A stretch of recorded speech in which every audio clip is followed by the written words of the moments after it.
Sesaat lagi Anda akan menyaksikan video tentang pengolahan limbah dan kotoran hewan ternak. Assalamualaikum warahmatullahi wabarakatuh. Perkenalkan, nama saya Yuriska Nurhastuti, mahasiswi Fakultas Kedokteran Hewan Universitas Wijaya Kusuma, Surabaya. Sebelumnya, gimana nih kabarnya? Semoga sahabat semua dalam keadaan sehat dan selalu dilindungi oleh Allah Subhanahu wa Ta'ala. Di video kali ini saya akan membahas mengenai gimana sih caranya mengolah limbah dan juga kotoran hewan ternak. Apa sih limbah itu? Limbah ternak adalah sisa buangan dari kegiatan usaha ternak seperti pemeliharaan ternak, rumah potong hewan, dan juga pengolahan produk ternak. Limbah dan kotoran yang tidak diolah dengan baik dapat mengakibatkan pada pencemaran lingkungan seperti amonia, gas rumah kaca, dan patogen yang mampu mempengaruhi kesehatan ternak, manusia, dan juga kesehatan lingkungan. Pembuangan kotoran ternak yang tidak ditangani secara baik telah menyebabkan pencemaran lingkungan di sekitar desa, baik air, tanah, dan udara. Kotoran hewan yang berupa cairan dengan sengaja dialirkan ke sungai, sedangkan kotoran padat dibiarkan bertumpuk di sekitar kandang. Timbulnya bau dan pencemaran ini yang kadang memicu konflik sosial dengan adanya komplain dari sekitar masyarakat setempat. Yang pertama, limbah. Air limbah bisa dialirkan ke tumbuhan untuk menyirami tumbuhan. Dan sebelum dibuang ke badan air, sebaiknya air diendapkan terlebih dahulu. Kedua, kotoran ternak. Satu ekor sapi setiap harinya menghasilkan kotoran berkisar 8-10 kg per hari. Keadaan potensial inilah yang menjadi alasan perlu adanya penanganan yang benar pada kotoran ternak dan limbah ternak. Limbah hasil ternak yang tidak terpakai dan terbuang sia-sia serta mencemari lingkungan bisa dimanfaatkan sebagai pupuk kompos, biourin, dan juga biogas. Melalui proses pengolahan dan introduksi teknologi limbah hasil ternak dapat menciptakan berbagai keuntungan, seperti halnya pupuk yang bermanfaat bagi tumbuhan dan juga dapat memperbaiki unsur hara pada tanah yang tidak dimiliki oleh pupuk kimia, sehingga kesuburan tanah bisa dijaga. Meningkatnya harga pupuk anorganik atau pupuk kimia pabrikan, limbah kandang merupakan satu peluang usaha tambahan yang memiliki nilai jual. Untuk biourin sendiri memiliki manfaat dapat menjadi substrat yang mudah dicerna dan dimanfaatkan untuk pertumbuhan mikroorganisme, zat perangsang tumbuh yang dapat digunakan sebagai pengatur tumbuh dan mencegah datangnya berbagai hama tanaman sehingga urin sapi juga dapat berfungsi sebagai pengendali hama tanaman. Sedangkan biogas bisa digunakan sebagai pengganti bahan bakar masak yang harganya cukup mahal. Pemanfaatan dan cara membuat. Pertama, ada biourin. Biourin adalah hasil pengolahan limbah urin ternak dengan cara menfermentasi. Urin yang dipakai dalam pembuatan biourin yakni urin sapi. Urin sapi mempunyai komposisi N total 0,33%, C organik 0,67%, pH 8,33. Hasil penelitian Adijaya et al. Pada tahun 2008 menyatakan bahwa sapi jantan dengan berat kurang lebih 300 kg menghasilkan 8-12 liter urin per hari. Sedangkan sapi betina dengan berat kurang lebih 250 kg mampu menghasilkan urin sebanyak 7,5-9 liter per hari. Proses fermentasi biourin berlangsung selama 7 hari. Pertama, urin ditampung di bak penampungan dan ditambahkan starter berupa 1 liter Ruminobacillus dan 1 liter Azotobacter untuk 800 urin sapi. Selain itu, dilakukan pengadukan dan penambahan oksigen melalui aerator.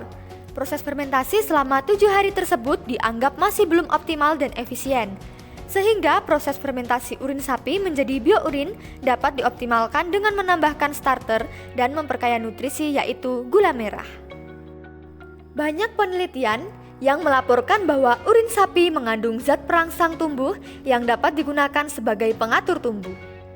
Bau urin ternak yang khas dapat mencegah datangnya berbagai hama tanaman, sehingga urin sapi juga dapat berfungsi sebagai pengendali hama tanaman.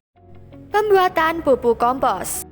Pemanfaatan limbah peternakan atau kotoran ternak merupakan salah satu alternatif yang tepat untuk mengatasi kelangkaan dan naiknya harga pupuk. Sampai saat ini, pemanfaatan kotoran ternak sebagai pupuk belum dilakukan petani secara optimal, kecuali di daerah-daerah sentra produksi sayuran.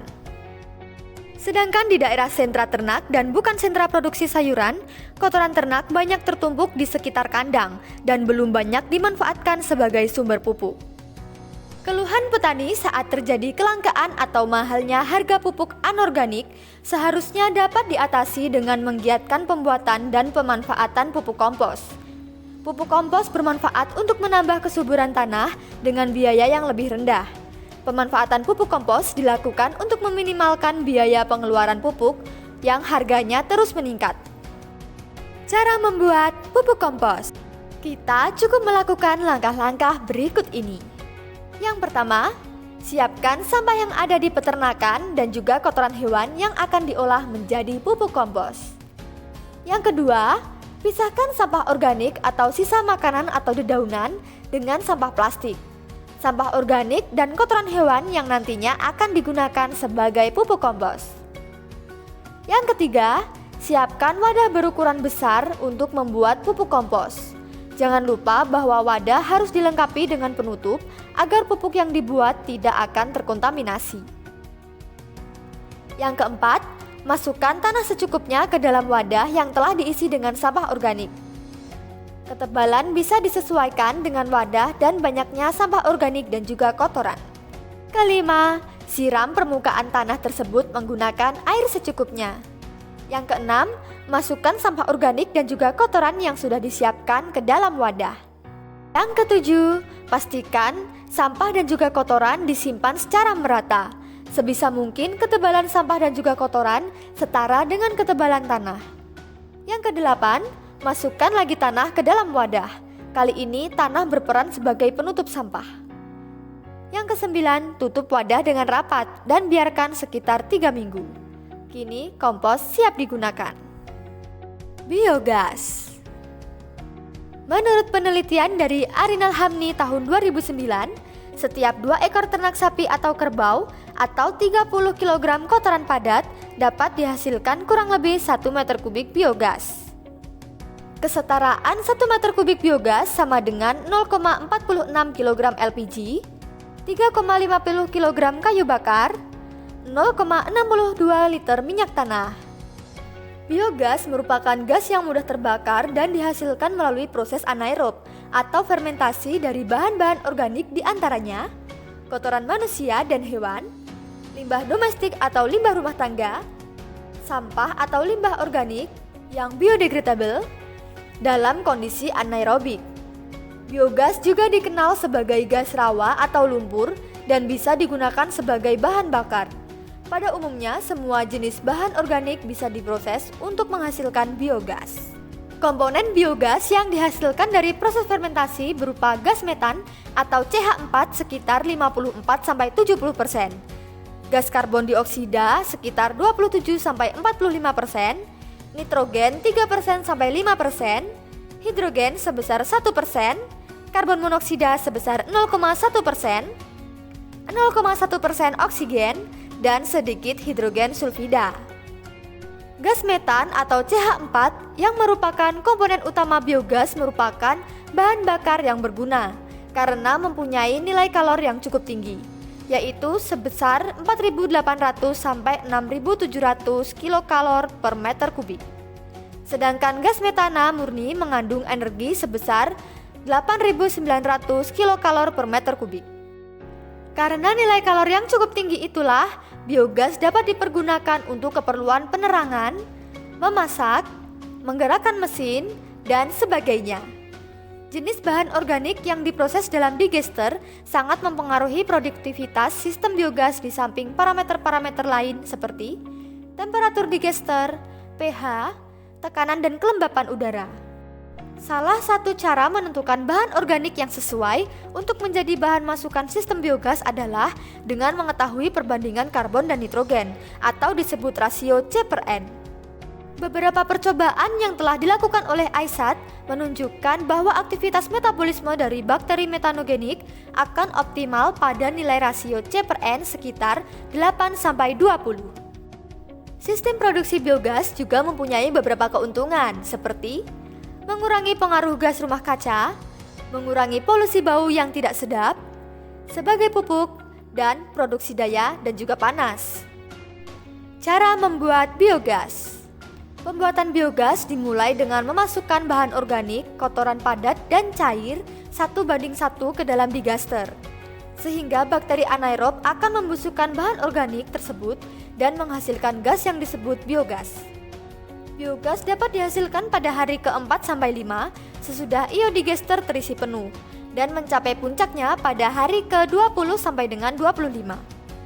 Biogas yang telah terkumpul di dalam digester dialirkan melalui pipa penyalur gas menuju tangki penyimpan gas atau langsung ke lokasi penggunaannya, misalnya kompor. Biogas dapat dipergunakan dengan cara yang sama seperti cara penggunaan gas lainnya yang mudah terbakar. Pembakaran biogas dilakukan dengan mencampurnya dengan oksigen. Untuk mendapatkan hasil pembakaran yang optimal, perlu dilakukan proses pemurnian atau penyaringan karena biogas mengandung beberapa gas lain yang tidak menguntungkan. Keuntungan lain yang diperoleh adalah dihasilkannya lumpur yang dapat digunakan sebagai pupuk. Reaktor biogas atau biodigester. Proses menghasilkan biogas dari bahan organik diperlukan alat yaitu digester biogas atau biodigester yang bekerja dengan prinsip menciptakan suatu tempat penampungan bahan organik pada kondisi anaerob atau bebas oksigen. Sehingga bahan organik tersebut dapat difermentasi oleh bakteri metanogen untuk menghasilkan biogas. Biogas yang timbul kemudian dialirkan ke tempat penampungan biogas, sedangkan lumpur sisa aktivitas fermentasi dikeluarkan lalu dijadikan pupuk alami yang dapat dimanfaatkan untuk usaha pertanian maupun perkebunan.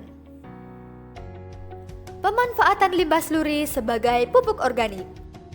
Buangan dari sebuah instalasi biogas yang biasa disebut sebagai sluri dapat kita manfaatkan sebagai pupuk organik. Sluri biogas mengandung bahan organik makro dan mikro yang dapat diperlukan oleh tanaman. Limbah biogas yaitu kotoran ternak yang telah hilang gasnya atau sluri merupakan pupuk organik yang sangat kaya akan unsur-unsur yang dibutuhkan oleh tanaman. Bahkan unsur-unsur tertentu seperti protein, selulose, lignin, dan lain-lain tidak bisa digantikan oleh pupuk kimia. Bahan organik makro yang terkandung ialah nitrogen, kalium, fosfor, dan lainnya. Sedangkan bahan mikro yang terkandung adalah magnesium, kalsium, asam amino, dan lainnya. Pupuk yang didapatkan dari sluri biogas dapat berupa pupuk organik cair dan pupuk kompos organik padat. Pembuatan pupuk dari sluri biogas sangat mudah, yaitu hanya dengan memisahkan antara padatan dan cairan dari sluri biogas. Padatan sluri kemudian dijemur dan atau diangin-anginkan hingga kering untuk mendapatkan pupuk padat. Sedangkan untuk menghasilkan pupuk cair, cairan sluri dikontakkan dengan udara menggunakan pompa udara seperti yang digunakan dalam akuarium selama 24 jam untuk menghilangkan gas dan menstabilkan cairan. Tadi penjelasan dari saya mengenai bagaimana cara mengolah limbah dan juga kotoran ternak hewan. Semoga bermanfaat. Wassalamualaikum warahmatullahi wabarakatuh.